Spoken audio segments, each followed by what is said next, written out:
Hello Oracles, Oracle Tim here from Oracle Investments. It is a great morning when I get to wake up and put this shirt on. Thank you all so much, 600 subscribers. I appreciate all of you. I love all your feedback. I love the conversations we are having. Thank you so much. If you have not subscribed, please do so, and we'll get right into it. So the stock took a pretty good hit yesterday, 12.5%. Totally expected. Most of us expected it on Monday. It happened yesterday. Not a big deal. I don't know for sure if Elon has started selling and that's what put the selling pressure on, or if it was other factors. If you guys happen to know if Elon sold, please let me know because I haven't found anything specific on it. And that's okay. I bought $120 worth yesterday, and I'm going to take a look at it today. As of recording this pre-market, we're back up a couple of percent. We'll see what happens when it opens today, because yesterday we were creeping up pre-market also before the monster sell-off. So let's see how it plays out today. I'm still going to stick with my strategy. I am still going to be putting my $10 in today and put another $10 in if it continues to fall anymore. Studio, I don't know where you are at with your cost for purchasing Tesla. If you go red, or if any of you go red in it, it's okay. Remember, if you're playing this long term, then you're going to be perfectly fine. Don't worry about the day-to-days. Don't worry about going red. I bought in at 665, and then the thing tanked to 525, and I was sitting in the red for probably 6 months. And now I'm double. I mean, it's crazy how it goes. Just ride it out. You'll be totally fine. Utilize these red days. If you're in the red, utilize this time to buy more and bring your dollar cost average down.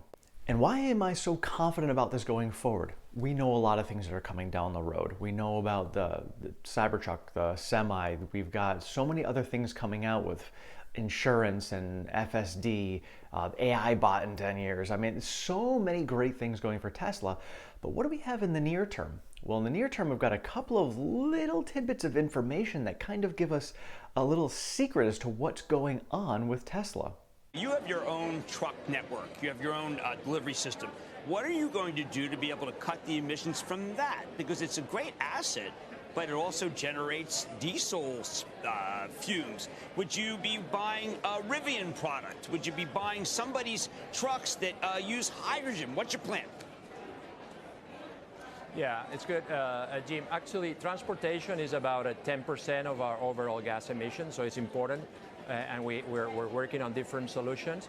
As you think about, we replace our fleet regularly every 10 years, more or less. That's the life of a truck. And we're already starting to buy electric trucks, actually, from Tesla. I mean, I don't want to promote anybody, but that's the brand we're using so far. And we're getting our first deliveries this Q4. So I made a video recently about the semi-truck, and most of us knew it was going to be coming out 2023, 2022, starting to roll some out. But deliveries in Q4? I don't know if he means Q4 2021 or Q4 2022, but he said Q4 right now coming out. We are in Q4. So he's expecting some deliveries. This is crazy. So I'm kind of interested to see how these actually roll out, knowing full well they don't have a large supercharger network for them. It's the mega charger network. They don't. So I think they're going to do a little spotty rollout, maybe not even here in the US, could be in other countries, don't know. But I'm actually very interested because we all assumed it was going to be next year or 2023, but if they're already popping a few out right now and getting them on the road, that's awesome. So it's something we started a few years ago. We're working with Tesla, but clearly to make this pivot, which is late in our journey, because we think this technology is now too expensive. We hope it's going to go down, and we're working on that to go down. To make this transition, I need clean energy. I need clean energy no matter, even if the cars are electric, still they're going to be very pollutant if we don't change the grid to clean energy. So I need what I was saying earlier, I need policymakers to help us pivot our electric grid to clean electric grid so that electric vehicles can be zero pollutants. Now, while it's not specifically direct information, this information about Pepsi encouraging our policymakers about changing our EV and our green policies to help change our grid is enormous for Tesla. because it's not just Tesla pushing for this. It's other companies, other giant companies like Pepsi, who are looking to go green as well. And when they're starting to lobby, because that's how this works, but if they're the ones who are talking to policymakers to make these changes, guess who's also going to reap those benefits? Tesla. Tesla is working on the EVs, obviously, but they're also working on the whole infrastructure network that is going to be helping source and provide energy for all of these EVs. So Tesla is going to double dip on all of these other companies pushing for policymakers to make these changes. That's the journey for us, and you're right. Trucks is a big component, 10% of our gas emissions, and it's a big pillar of our transformation. I want to follow up there. I didn't know your deal with Tesla. Can you kind of flesh it through? Tesla's down very badly because of a tax bill, and it might be an opportunity. I didn't know that you had this good relationship with Tesla. Yeah, we're working with different providers in different parts of the world. Tesla is obviously an innovator, and they're innovating together with us in solutions that work for our particular needs of our trucks. So yes, they are a partner of ours for this particular solution. And why are they working with Tesla on this? Because they're the only company who's providing a current viable solution that is actually producing trucks that can help them out. And the next huge bit of news is Teslarati reporting that the Tesla China VP is saying that the $25,000 electric car is in the near future. What near means, I don't know. We all were expecting this to come out 2023. So I don't know if there's a secret project going on, because there are some other rumors coming out about a second factory coming in Shanghai. And Tao here is talking about how they're really looking forward to having all of the Teslas in the near future sourced and produced and designed right there in China. So let's take a little deeper look into this.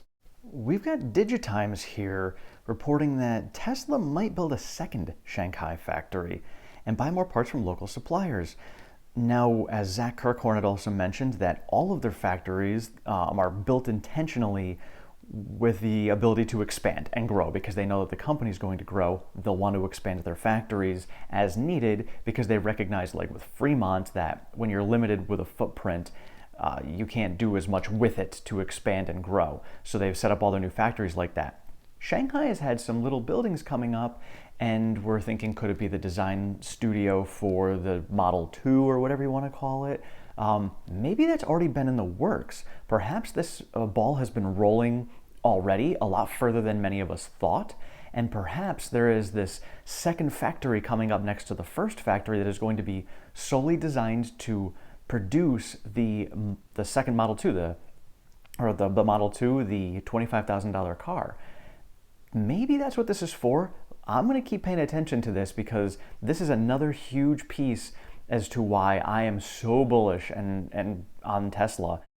So I really had no idea about the Semi coming out for Pepsi this soon, if it really is. If you guys have any more information as to whether it's actually this Q4, please let me know in the comments. And then the $25,000 car in China, I'm trying to find as much information as I can about this. If you guys have anything else to confirm these rumors or anything, please let me know that as well, because this is huge news. We knew it was coming, but if it comes like 6 months sooner, because there's a lot of competition in China with lower priced vehicles coming out, and everybody's like, oh, here's Tesla's huge competition because they're not that inexpensive over there, and now they might be a lot earlier than we thought, and that is huge to turn that corner for Tesla if they can pull that off in 2022 instead of 2023. Thank you all so much for being here. I truly and genuinely appreciate all of your support and comments. Again, 600, you guys are amazing. I'll see you again with this shirt on at 700. We'll see how long it takes to get there. It only took a couple of days for this one. You guys are amazing. So thank you so much for that. I will see you guys on again later tonight. We will discuss Tesla stock and how it traded today, and a few other stocks with earnings that are going on today as well. We will go over Disney, AFRM, SOFI, and HIPO, and we will see you then. Thank you so much.